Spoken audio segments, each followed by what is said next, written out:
Programang ito ay rated SPG. Striktong patnubay at gabay ng magulang ang kailangan. Maaaring may masiselang tema, lengguwahe, karahasan, sexual, horror o droga na hindi angkop sa mga bata.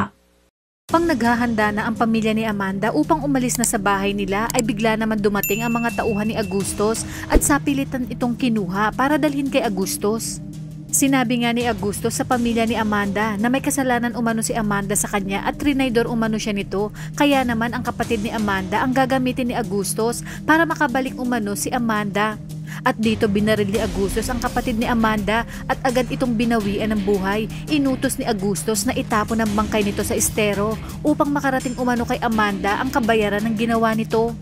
Sa kabilang banda, nasa kote na ang ibang kaibigan ni Tanggol ng mga pulis habang sina Enteng at Tanggol naman ay patuloy pa din sa pagtakas hanggang sa na-corner na nga ng mga bagong pulis si Tanggol. Nakarinig naman ng putok ng baril sina Mokang at Aling Nita, kaya naman sinabi ni Mokang na kailangan niyang puntahan si Tanggol.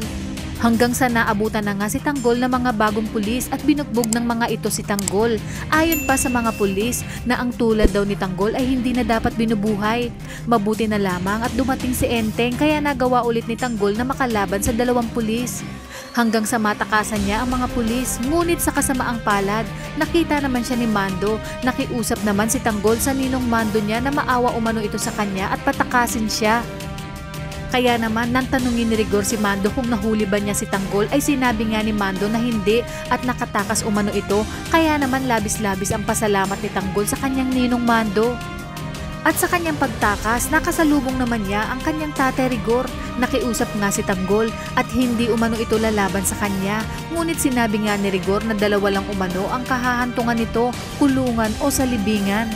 At nang tangkain ni Tanggol na tumakbo ay agad siyang binaril ni Rigor sa tuhod, dahilan upang tumilapon ang napakaraming pera na dala nito. Nang dumating sina Mando sa lugar, sinabi ni Mando kay Rigor na bakit binaril nito ang sarili niyang anak. Dito nga kung ano ang sinapit ni Ramon noon ay nangyari din kay Tanggol ngayon. Kaya kung bago ka pa lang sa aking channel ay mag-subscribe ka na at i-click mo na rin ang bell icon para updated ka sa pinakahuling kaganapan sa paborito mong teleserye, ang FPJ's Batang Quiapo. Hanggang sa muli, salamat!